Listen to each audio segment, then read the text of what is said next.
कि सनातन तो कोई धर्म ही नहीं है। ये ब्राह्मण धर्म को बचाए रखने के लिए अब उसी धर्म को ये लोग सनातन कहते हैं। मैं मानता हूँ कि अगर एफआईआर हो चुका है वो हाई कोर्ट में जाएगा, सुप्रीम कोर्ट में जाएगा और वो एमके स्टालिन के जो लड़के हैं उदयनिधि स्टालिन वो इस पर सफाई देंगे, छूट जाएगी बात। हाई कोर्ट और सुप्रीम कोर्ट भी जानती है कि जो सनातन है वो धर्म नहीं है, एक सिद्धांत है और उसको धर्म से कोई लेना देना नहीं है। सनातन का मतलब होता है विशेषण, वो किसी चीज़ का विशेषता बताता है, वो धर्म नहीं। हम ओबीसी से आते हैं, अगर हम भी हिंदू हैं तो मंडल कमीशन का विरोध ब्राह्मण क्यों करता है? मंडल कमीशन का विरोध उच्च जाति जनरल कैटेगरी के लोग क्यों करते हैं कि ओबीसी को आरक्षण नहीं मिलना चाहिए? अगर वो भी हिंदू हैं, हम भी हिंदू हैं, धर्म का एक ही भाई है, तो हमको रिजर्वेशन नहीं मिलना चाहिए, उसका विरोध वो करता है।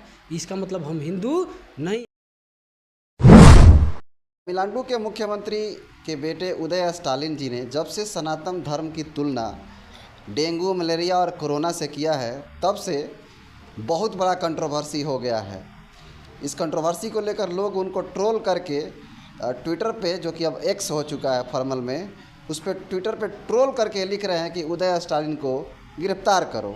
इसी संबंध में बात करने के लिए हम पहुंचे हैं भभुआ में और हमारे साथ बातचीत करने के लिए मौजूद हैं डॉक्टर राकेश मौर्या जी। तो इनसे सवाल जवाब किया जाएगा इस संबंध में। सर, जब से उदयनिधि स्टालिन ने सनातन धर्म की तुलना कोरोना, डेंगू और मलेरिया जैसे रोगों से तुलना किया है, तब से उनको काफ़ी ट्रोल किया जा रहा है। तो सबसे पहले मेरा सवाल रहेगा कि सनातन धर्म क्या है, पहले इसको बता दीजिए मेरे दर्शकों को। बहुत बहुत धन्यवाद, आपने बड़ी ही महत्वपूर्ण आज के समय में सवाल आपने पूछा है। देखिए, जो सनातन जो है वो विशेषण है, वो धर्म नहीं है। लेकिन इस देश में जो धर्म ब्राह्मण जो धर्म है उसको ब्राह्मण धर्म वाले लोगों ने सनातन धर्म के नाम से प्रचार कर रहा है। सनातन जो शब्द है ये बौद्धों का शब्द है और सनातन का मतलब होता है कि जिसका शुरू और अंत न हो, जो पहले से भी हो और अंत में वही हो, उसी को सनातन कहा जाता है। और इस शब्द का प्रयोग बौद्धिस्टों ने किया करते थे। बुद्ध ने सनातन के शब्द में एक बात कहते हैं, ओशो भी शब्द के बारे में एनालिसिस करके बताए हैं कि यस धम्मो सनातन हो। जो सनातन जो शब्द है, जो सनातन का अर्थ जो होता है, जैसे इस दुनिया में जब से इंसान आया है तो वो जन्म लेता है और एक समय के बाद मर जाता है। ये प्रक्रिया जब तक ये दुनिया रहेगी, जब तक यहाँ इंसान रहेगा, तब तक चलते रहेगा। ये सनातन है। लेकिन सनातन को ये लोग धर्म बनाए। पहले ये लोग कहा कि हिंदू धर्म है, लेकिन हिंदू धर्म के बारे में कुछ लोगों ने पूछने लगे कि हिंदू शब्द कब आया, हिंदू का क्या मतलब होता है। तो ये ब्राह्मण धर्म वाले लोगों ने हिंदू के बारे में जब जवाब नहीं दे पाए तो अब ये प्रचार करने लगे कि नहीं, अब हिंदू धर्म नहीं, अब सनातन धर्म है। देखिए, सनातन कोई धर्म नहीं है, सनातन एक सिद्धांत है और प्रकृति का सिद्धांत है। और वो कहता है कि जब से कोई चीज़ प्रारंभ से और अंत तक वही रहता है, उसी को सनातन कहा जाता है। मैं एग्जाम्पल के तहत भी बताया और एक एग्जाम्पल के तहत इस शब्द के बारे में बता देता हूँ।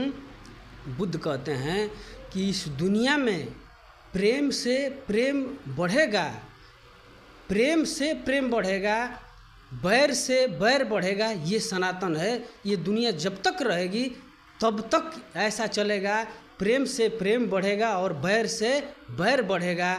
ये सत्य है, यही सनातन है। इस सनातन का मतलब ये होता है। क्या सनातन धर्म वर्णवादी व्यवस्था को बनाए रखना चाहती है? देखिए, मैं एक बात बता दिया कि सनातन तो कोई धर्म ही नहीं है। ये ब्राह्मण धर्म को बचाए रखने के लिए अब उसी धर्म को ये लोग सनातन कहने लगे। मैं सनातन का अर्थ समझा दिया तो सनातन तो धर्म है ही नहीं, ये एक सिद्धांत है। तो क्या आपको लगता है कि उदयनिधि स्टालिन जी ने सनातन धर्म की तुलना डेंगू, मलेरिया और कोरोना से किया है? इसको आप कैसे देखते हैं? अच्छा, अगर ब्राह्मणवादी प्रचारक ने सनातन को धर्म बता दिया और वर्ण व्यवस्था के सिद्धांत को उसी सनातन शब्द के विपरीत में जिंदा रखना चाहता है, तो उन्होंने इस संदर्भ में अगर बात कहा है, अगर सनातन को तुम धर्म बताते हो और धर्म में वर्ण व्यवस्था, जाति व्यवस्था बना के रखना चाहते हो, तो ख़त्म कर देना चाहिए। उन्होंने बिल्कुल सत्य कहा। और सनातन का मतलब अगर धर्म ही नहीं होता है तो फिर उनके कहने का कोई मतलब है नहीं, उनका विरोध भी करने का कोई मतलब नहीं है।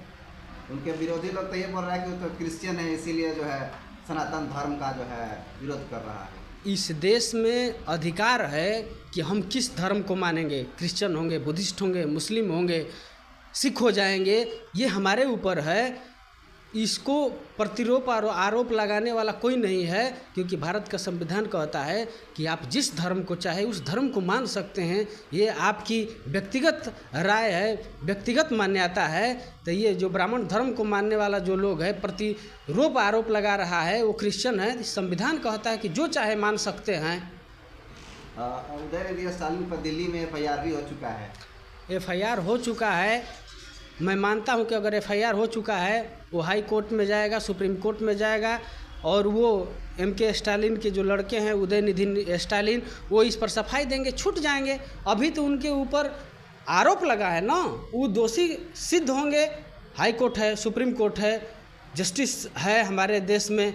उसके बदौलत उसको देखा जाएगा कि उनके पास क्या सही है, क्या गलत है। इसके बाद उनको उस हिसाब से सज़ा दी जाएगी। अगर सही हैं तो कोई दिक्कत नहीं है, गलत हैं तो दिया जाएगा। लेकिन मेरे हिसाब से हाई कोर्ट में अगर कम मामला जाएगा, सुप्रीम कोर्ट में अगर मामला जाएगा, तो ये बात हाई कोर्ट और सुप्रीम कोर्ट भी जानती है कि जो सनातन है वो धर्म नहीं है, एक सिद्धांत है, और इसको धर्म से कोई लेना देना नहीं है। सनातन का मतलब होता है विशेषण, वो किसी चीज़ का विशेषता बताता है, वो धर्म नहीं हो सकता है। क्या लगता है, डर से माफ़ी मांगेंगे स्टालिन जी? माफ़ी नहीं मांगना चाहिए। उदयनिधि स्टालिन को इस बात को बताना चाहिए कि ये है क्या। माफ़ी मांगने वाला मामला नहीं है, ये जानकारी लोगों को देने वाला मामला है। वो मुख्यमंत्री के बेटे हैं, इस देश के लोगों को बताएं कि ये जो इस ब्राह्मणी व्यवस्था के जो पोषक है, वही ब्राह्मण के नाम पर प्रचार नहीं कर सकता है, हिंदू के नाम पर प्रचार करता था। अब वो हिंदू के नाम पर उसका क्रिटिसिज्म हुआ, लोग सवाल पूछने लगे, तो वो पलड़ा बदल करके अब सनातन के नाम पर प्रचार करने लगा है। इस बात को जानकारी देना चाहिए, लोग जान जाएंगे, अपने आप सब कुछ सही हो जाएगा। बीजेपी के समर्थक कर रहे हैं कि जो इंडिया गठबंधन बनी है, वो इंडिया गठबंधन में इनके पिताजी स्टालिन जी भी MK स्टालिन हैं। वो आरोप लगाया जा रहा है कि इंडिया गठबंधन जो बना है वो एंटी हिंदू है, एंटी सनातनी है। ये सनातनियों का विरोध करने के लिए ये गठबंधन बनाया गया है। इसको क्या देखते हैं? एक बात मैं कई बार कहा कि देखिए, जो गठबंधन है उसमें रहने वाले लोग न सनातनी हैं न हिंदू हैं, क्योंकि न हिंदू धर्म है न सनातन धर्म है। ये इसका नाम ब्राह्मण धर्म है। इस बात को लोगों को जानना चाहिए और समझना चाहिए। लेकिन भारतीय जनता पार्टी के लोग, बीजेपी के लोग इस बात को जानते हैं और समझते हैं। वो हिंदू के नाम पर SC ST OBC और माइनॉरिटी को अपने अकाउंट में जमा करना चाहते हैं। इस बात को यहाँ के बैकवर्ड SC ST OBC को मानना चाहिए और जानना भी चाहिए, समझना चाहिए कि वो हिंदू के नाम पर SC ST OBC का वोट का ध्रुवीकरण करना चाहते हैं। ये धर्म के नाम पर इंडिया जो गठबंधन है उसमें कोई न सनातन है न कोई हिंदू है। उसमें जो है वो SC ST OBC के लोग हैं, और SC ST OBC के लोगों को समर्थन जो है इंडिया गठबंधन के तरफ देना चाहिए। SC ST OBC के लोगों को तो हिंदू बनाने की बात हो रही है हिंदू राष्ट्र में।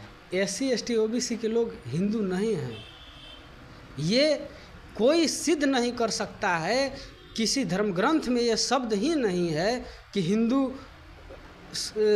मतलब धर्म है, तो कैसे वो हिंदू बनाना चाहते हैं। ये बात SC ST OBC के लोगों को खुद समझना चाहिए। केवल SC ST OBC के लोगों को हिंदू बनाना चाहते हैं वोट के लिए, हिंदू और मुसलमान के नाम पर प्रोपेगेंडा खड़ा करके और SC ST OBC का वोट ले करके, और वो शासक वर्ग में रूपांतरित होना चाहते हैं।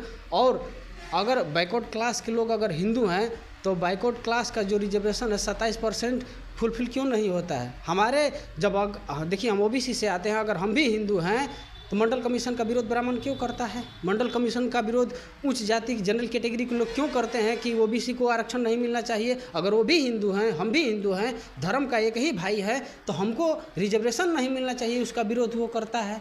इसका मतलब हम हिंदू नहीं हैं, हम केवल छले के लिए हम केवल ब्राह्मणी व्यवस्था को बनाए रखने के लिए हिंदू बनाए जाते हैं। इसके बाद जब अधिकार की बात आती है तो अधिकार देने के लिए वो कहता है कि तुम बैकवर्ड हो, तुम शूद्र हो, तुम अछूत है, तुम लायक नहीं हो, और धर्म के नाम पर कहता है कि हिंदू है, हम भी हिंदू हैं, तुम भी हिंदू। तो ये बात SC ST OBC के लोगों को समझना चाहिए और जानना चाहिए।